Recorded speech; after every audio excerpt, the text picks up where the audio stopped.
नमस्कार, मैं हूं विक्रांत यादव और आप देख रहे हैं आपका अपना चैनल द स्वतंत्र। आज बिहार चुनाव के पहले चरण का मतदान हो गया है और रिकॉर्ड तोड़ मतदान हुआ है। बिहार वालों ने कहा जा रहा है कि 20 सालों का रिकॉर्ड तोड़ दिया है और हमारे साथ बात करने के लिए मौजूद हैं देश के वरिष्ठ पत्रकार सतीश के सिंह सर। सर, बहुत बहुत स्वागत है आपका द स्वतंत्र पर। सतीश जी जी, सर। बहुत बहुत धन्यवाद आपका विक्रांत जी।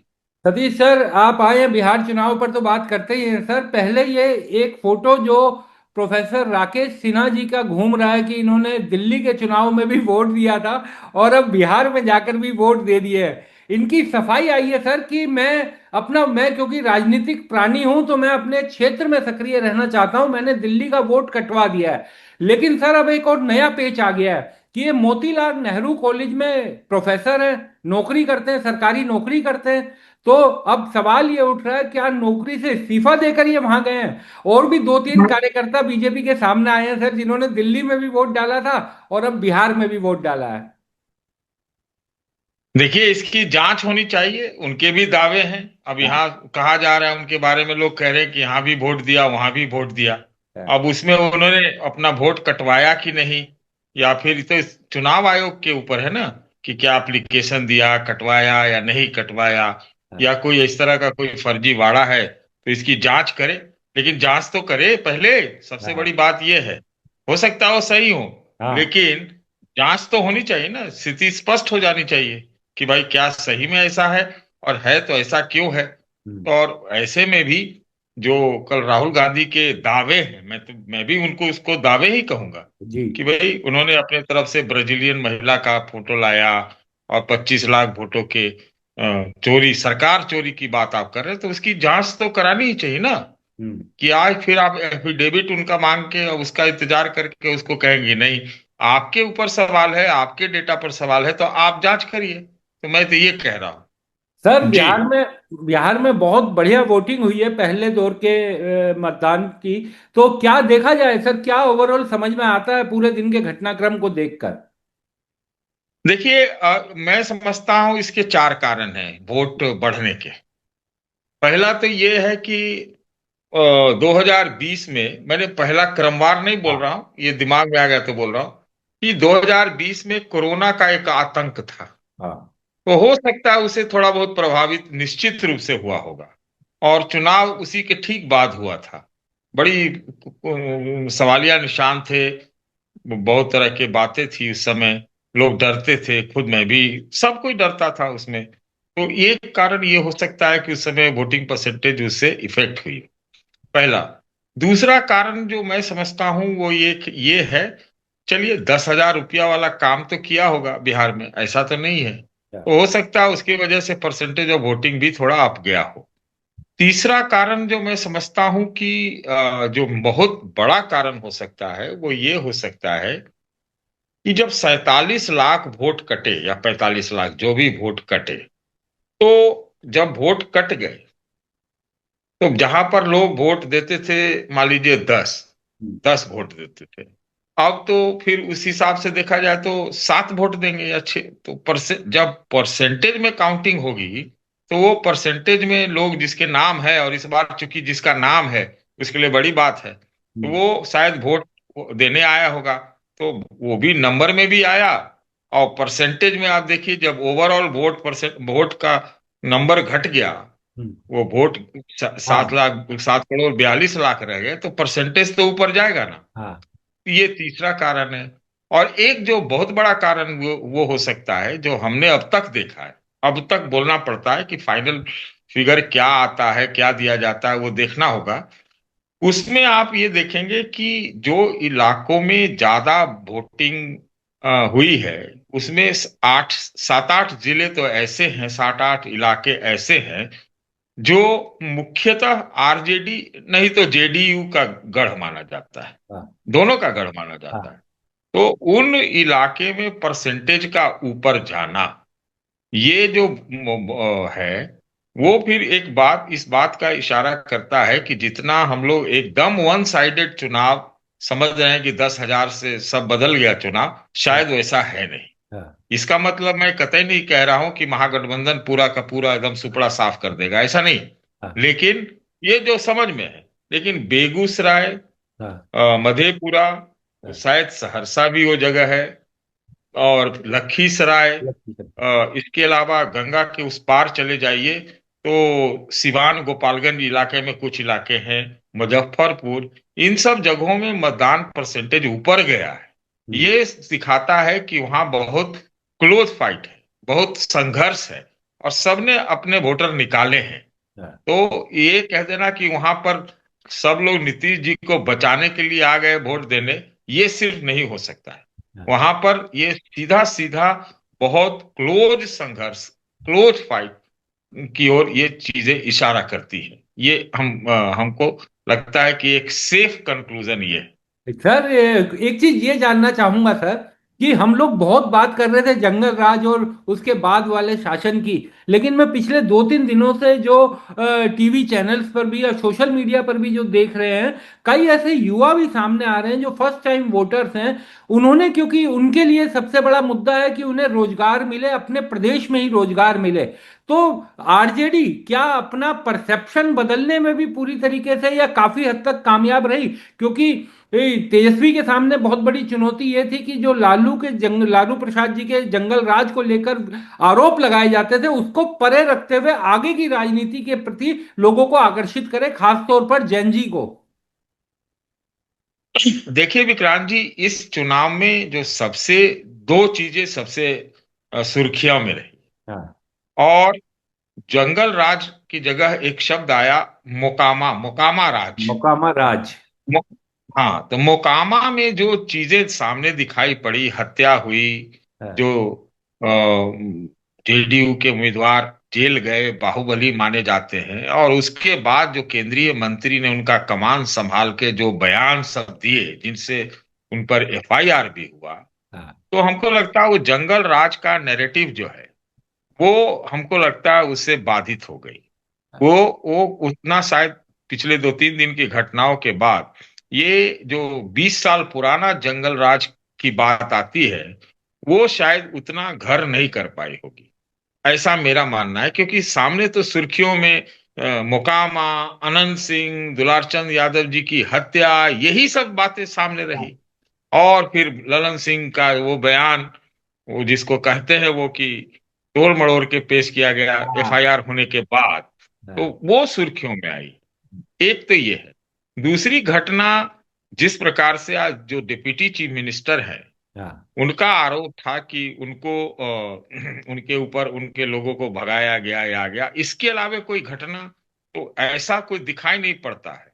लेकिन क्या होता है कि कभी कभी क्या होता है, मैं नहीं कह रहा हूं कि वो ऐसा ही किए होंगे, लेकिन फिर भी ये तो कहना पड़ेगा कि अगर प्रदेश का डिप्टी चीफ मिनिस्टर ये आरोप लगावे कि दूसरा लोग हमारे ऊपर ये कर रहा है, वो कर रहा है, भाग गया, वोट नहीं देने दिया, ये वो, तो फिर कुछ मामला दूसरा भी हो सकता है। ये चुनाव परतों में चेहरे पर चेहरा पर है, आप इस चीज को समझिए। इसमें कौन किसका सगा है पता ही नहीं चल रहा है। आपको इतना मैं जरूर बताऊं, एनडीए में सब कुछ ठीक ठाक है, ऐसा हम्म, वो लोग दावा तो कर रहे हैं, लेकिन वाकई है क्या, मैं इसी सवाल पे छोड़ देता हूं। महागठबंधन के बारे में भी ये सवाल है, जो मैंने चेहरे पर चेहरा कहा, जिस तत्परता और ऊर्जा से और समन्वय और संवाद से जो उनको चुनाव लड़ना चाहिए था, शायद इसमें कमी रही। ठीक है, उन्होंने अपना चेहरा उतारा तेजस्वी को, फिर उन्होंने अपना वो भी जारी किया, ये क्या कहते हैं, अपना घोषणा पत्र भी। इधर जवाब में सिर्फ वो 26 26 या 56 सेकंड का घोषणा पत्र रहा, ये सब है। और कई तरह के नारे लगे, जिसका मैंने पहले भी जिक्र किया कि तीर ही लालटेन है, लालटेन ही तीर है, और भाजपा ही लोजपा है। वो तो पहले भी चला था, तो भाजपा ही लोजपा है, लोजपा ही भाजपा है। इस तरह के भ्रांतियां या जो भी कहें, इस तरह की बातें रही। तो इसमें कुछ अंदरूनी सैबोटाज भी है सबके, गठबंधन के लेवल पर एक ही इंटरेस्ट हो सबका, शायद ऐसा नहीं। और जो नीतीश जी के चेहरा को लेकर प्रश्न उठा, जो एक उससे कंफ्यूजन फैला, उसका कोई न कोई इस पर्दे के पीछे इसने गुल जरूर खिलाया होगा, ऐसा मेरा मानना है। देखा हम लोगों ने कि भाजपा ने भी अपना रुख बदला, लेकिन क्या वो पूरी तरह बदल पाए? तो इसमें कुछ सैबोटाज, कुछ इन फाइटिंग, पर्दे के भीतर, ये सारी चीजें भी हैं। लेकिन इससे हाँ, मैं डिनाई नहीं करता, मैं इसका खंडन नहीं करता कि हाँ। नीतीश जी के लिए, एनडीए के लिए नहीं, नीतीश जी के लिए, हमको तो लगता है नीतीश जी इस बार एनडीए को कंधा पर ढो रहे हैं। ये मोदी फैक्टर का चुनाव नहीं था, ज्यादा से ज्यादा आप जोड़ सकते हैं। हाँ। लेकिन नीतीश जी के बढ़ते उम्र के चलते, उनके चेहरे को लेकर सवाल, आदि आदि जो है उनके कई तरह के काम, महिलाओं का 10,000 या जो भी इस तरह की चीजें हैं, और एक कहा जा रहा है कि उनका फेयरवेल इलेक्शन है। लेकिन फेयरवेल में भी जनता, हमको लगता है कि हो सकता है नीतीश जी को लेकर ऐसा कोई नाराजगी नहीं दिखा है अब तक, जो 2020 में दिखा था। हाँ। और हम लोग सब जानते हैं कि नीतीश जी सबके हैं और सब नीतीश जी के हैं। बिल्कुल, तो ये आपने। इसी में पूरा, हाँ। ये इसी में हम इस चुनाव को समाप्त करते ये हैं। आपने जहां तक आपने, लाख रुपए की बात बोली है सर। जी। हाँ जी, तो ये भी है कि देखिए, तेजस्वी को लेकर भी हम्म। कोई किसी का ऐसा कोई विरोध नहीं था। वो 20 साल पहले का जंगल राज का आरोप लगता है, तो नीतीश इसके लिए तेजस्वी जिम्मेवार नहीं है। नीतीश तेजस्वी ने एक अपना रोजगार नौकरी देने वाला एक इमेज बनाया है, और उसने 2020 का चुनाव लगभग इसी बात पे जीत भी लिया था। तो उस व्यक्ति के प्रति कोई नाराजगी नहीं है। लेकिन हाँ, ये बात जरूर है कि नीतीश जी के साथ एक हमदर्दी, खुद उनकी भी हमदर्दी दिखती थी। चाचा है, हाईजैक कर लिए गए हैं, क्या कहते हैं, बुजुर्ग हैं, हाँ। इससे ज्यादा तो कुछ नहीं कहते थे वो। हाँ। इससे ज्यादा तो तेजस्वी ने अभी, हमको नहीं लगता हाँ। है कि कुछ इस तरह का हमला किया है। तो एक नीतीश जी बनाम तेजस्वी में, शायद लगता है तेजस्वी को भी नीतीश स्वीकार है, भाजपा भले ही नहीं स्वीकार। बिल्कुल। सर, ये जो उप मुख्यमंत्री जी की आपने बात की, विजय सिन्हा जी की, वो मैं केवल इसलिए पूछ रहा हूं आपसे कि वो आरजेडी और उप मुख्यमंत्री के समर्थकों या उनके बीच की झड़प से ज्यादा वो वहां पर ये बोलते हुए भी दिखाई दिए टीवी चैनलों पर कि प्रशासन को धिक्कार है। धिक्कार है प्रशासन को। और एसपी से झगड़ा करते हुए दिखे। प्रशासन कौन है सर? सरकार आपकी है। उप मुख्यमंत्री आप हो। और धिक्कार रहे हो प्रशासन को। देखिए, एक शब्द का इस्तेमाल मैंने आपके पहले शो में किया था, हाँ। घोपा घोपी। हाँ। अगर किया था तो कई जगह किया, तो मैं कह रहा हूं कि घोपा घोपी, जब मैं सेबोटाज की बात बोलता हूं, हाँ। अगर वो प्रशासन पर सवाल उठा रहे हैं, इसका मतलब कोई ना कोई अंदरूनी कारण है। अंदरूनी कारण है, चर्चा है कि कुछ अंदरूनी कारण हो सकता है। अंदरूनी मतलब अपने ही लोगों में से कई अगर कोई हो इसके पीछे, या कहीं से कोई इन्फ्लुएंस कर रहा हो, तो इससे इनकार नहीं किया जा सकता। इसकी चर्चा है, क्योंकि देखिए, डिप्टी चीफ मिनिस्टर, मान लेते हैं कि एनडीए जीत गया, हाँ। तो अगले डिप्टी चीफ मिनिस्टर का भी तो एक बड़ा प्रश्न है, कौन बनेगा कौन नहीं बनेगा। और ये डिप्टी चीफ मिनिस्टर हैं, तो क्या पता कहीं निपटाने के प्रक्रिया में कहीं ये निशाने पर हो भी सकता है। जी। सर, ललन सिंह जी का आपने जिक्र किया था मोकामा की घटना के बाद के उनके बयानों का। लेकिन अगले दिन वही सब आ गया कि मेरे बयान को तोड़ मरोड़ के देखा गया और बड़े सॉफ्ट हो गए। तो उनकी जो बॉडी लैंग्वेज बदली और बयानों में जो शालीनता आ गई, उसके पीछे भी किसी तरह का कोई नीतीश जी का दबाव, नीतीश जी का एंगल, कि जिस तरीके से उन्होंने बोला और जिस तरीके से फिर वो चला, वो तस्वीर तो नीतीश जी को तो अच्छी नहीं लगी होगी सर, जितना हम लोग समझ पा रहे हैं। आप ज्यादा बेहतर बता पाएंगे। तो क्या उसके बाद उनका रुख बदलना और शांत होना, वो भी कुछ दिखाई देता है? देखिए, ललन सिंह प्रधानमंत्री जी के रोड शो में जीप पर सवार थे, हाँ। गाड़ी पर, हाँ। पटना में। नीतीश जी नहीं थे। हाँ। तो अब क्या ललन सिंह केंद्रीय मंत्रिमंडल के प्रभाव में है, मंत्री हैं केंद्र में, उस प्रभाव में है, भाजपा के प्रभाव में है, या फिर वो नीतीश जी के कंट्रोल में है कि नहीं? हाँ। नीतीश जी के कंट्रोल में हो, ऐसा कोई जरूरी नहीं है। भाई, हाँ। केंद्र में मंत्री हैं और प्रधानमंत्री जी के साथ गाड़ी पर सवार होते हैं रोड शो में। हम्म। तो पहली बात तो ये है, इस पर मैं सवाल खड़े कर रहा हूं। हाँ। दूसरा, कि जो उनको एक दिन प्रधानमंत्री जी के गाड़ी पर और एक दूसरे ही दिन जाके रोड शो, और रोड शो में वो अनंत सिंह के लिए खुल के खड़ा हो रहे हैं। हाँ। तो जो उनको करना था उन्होंने कर दिया। अब वो नियोजित होगा, मैं समझता हूं कि पहले ये करेंगे उसके बाद पलट जाएंगे। हम्म। तो पलट गए या खंडन कर दिया। हाँ। तो उनको जो करना था उन्होंने वो किया, क्योंकि हम लोग सब जानते हैं कि जब पिछली बार लोकसभा चुनाव हो रहा था, तो उस समय भी अनंत सिंह को पेरोल मिला था, हाँ। विशेष रूप से छूट के बाहर आए थे। सबको पता है कि अनंत सिंह और ललन सिंह के रिश्ते क्या हम्म। है ना। वो कहा जाता है कि भाई अनंत सिंह कुछ भी, ललन सिंह के बिना अनंत सिंह कुछ नहीं, और अनंत सिंह के बिना ललन सिंह कुछ नहीं। तो वो रिश्ता उन्होंने अपना दिखा दिया, और उसके बाद वो थोड़ा पलट भी गए। हाँ। हो सकता है नीतीश जी की नाराजगी रही होगी, ऐसा पहले से भी बताया जा रहा था हाँ। कि नीतीश जी, बताया जा रहा था, चर्चा थी कि हो सकते कि ललन सिंह से नीतीश जी नाराज चल रहे हैं, हाँ। है ना। क्योंकि शायद उनके कंट्रोल में नहीं है, उनके ऊपर जो प्रभाव है वो कहीं दूसरे जगह से आ रहा है। तो हाँ। ये हो सकता है, और ये इन सारी चीजों का जो चर्चा है, बिहार में चर्चा थी या चर्चा बनाया गया, मैं सब बोल दे रहा हूँ हाँ। ताकि मेरे ऊपर कुछ बात हो जाए, ना आपके ऊपर। हाँ। ठीक है, हाँ। कि चर्चा है और उसका कोई ना कोई इससे जो है चुनाव का भी लेना देना है, कि हाँ। भाई अगर भाजपा जदयू के बीच में, जनता दल यू के बीच में सब ठीक ठाक है, समन्वय है या नहीं है, हाँ। ये कुछ न कुछ इसका भी लिंक हो सकता है। ये हम लोग सिर्फ कयास लगा रहे हैं चर्चाओं के आधार पर। बिल्कुल।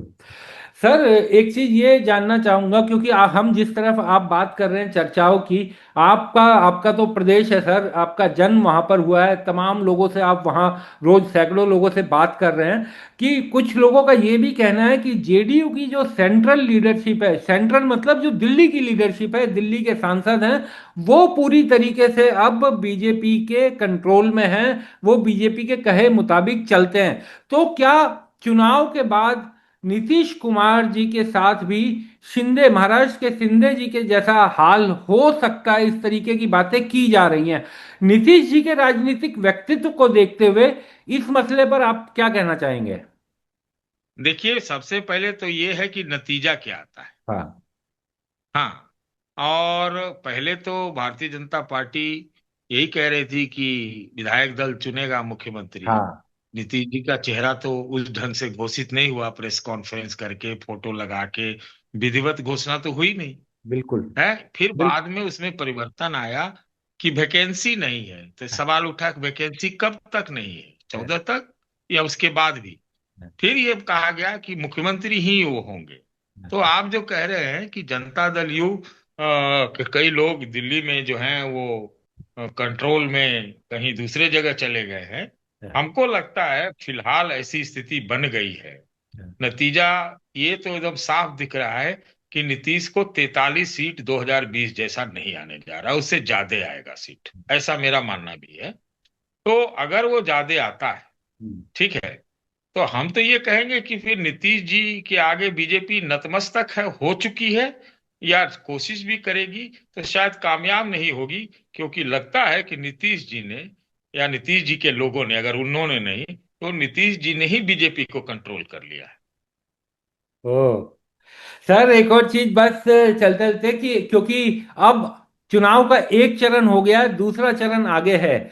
आप बड़ी साफगोई से आपने पिछली बार भी बताया था कि किसको आगे देखते हैं, कितना आगे देखते हैं। आज का चुनाव होने के बाद क्या दिखाई देता है आपको कि किस दिशा में ये चुनाव आगे बढ़ रहा है? और अगर किसी को थोड़ा आगे या थोड़ा पीछे बताना चाहें, एज किसको दिखाई देती है पूरे चुनाव को देखते हुए, तो? हेलो। जी सर, किसको सर थोड़ी हाँ, बहुत एज दिखाई देती है? क्योंकि एक आधा चुनाव हम कह सकते हैं कि आधा चुनाव अब हो गया 121 सीटों का, और अब बाकी सीटों का चुनाव बचा है केवल। देखिए, इतना मैं जरूर कहूंगा, बाकी तो कुछ नहीं कहूंगा। हाँ। महागठबंधन में जो ऊर्जा होनी चाहिए थी, समन्वय होना चाहिए था, हाँ। शायद उसकी कमी है। हाँ। और एनडीए एनडीए जिसको अगर आप मानते हैं कि एक मुस्त एकजुट गठबंधन है, हाँ। तो वो लोग काफी इसमें बहुत इन्वेस्टेड रहे हैं। हाँ। तो और नीतीश जी की भी बात मैंने पहले आपसे कही, हाँ।